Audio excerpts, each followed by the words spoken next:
The process of integrating 554 large and minuscule states was complex. It involved intricate negotiations on political, administrative, and financial matters, as also those relating to the armed forces of these units.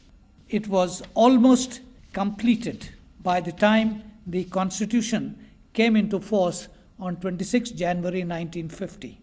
Nevertheless, a passage in V.P. Menon's classic and first-hand account highlights what was not accomplished at that point.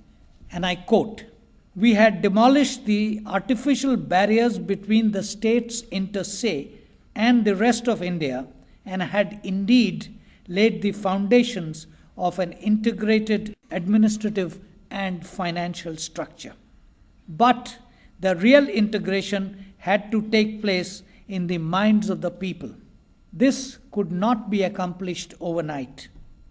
It would take some time for the people of erstwhile states to outgrow their regional loyalties and to develop a wider outlook and a broader vision."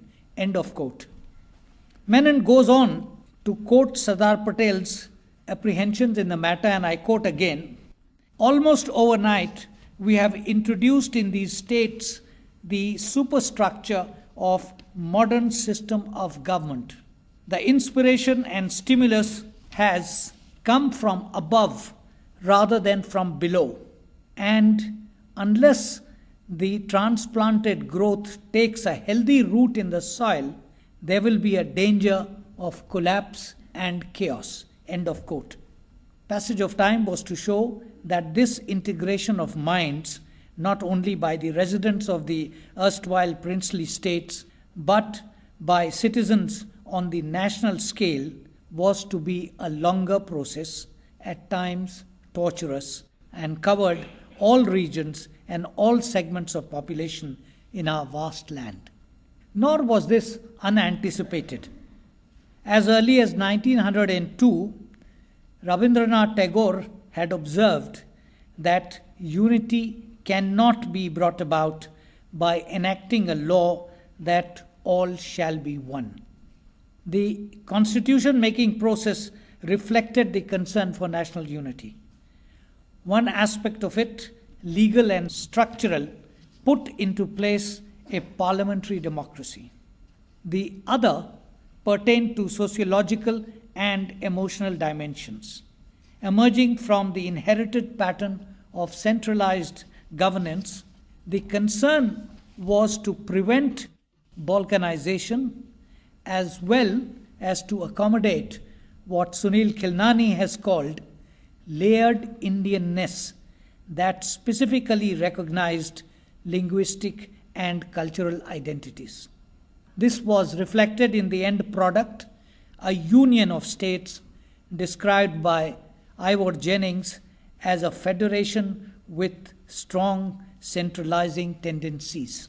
The imperatives of democracy were spelt out with great insight and foresight by Babasaheb Ambedkar in the closing days of the work of the Constituent Assembly. Effective functioning of democracy, he said, required focus on three aspects. Firstly, holding fast to constitutional methods and abandoning the methods of civil disobedience, non-cooperation, and satyagraha. Secondly, not allowing anyone, however mighty, to subvert the institutions. And thirdly, not resting content with political democracy only and recognizing the twin principles of equality through one man, one vote, and one vote, one value, and fraternity through common brotherhood of all Indians. The sooner we realize, he added, that we are as yet not a nation in the social and psychological sense of the word, the better for us.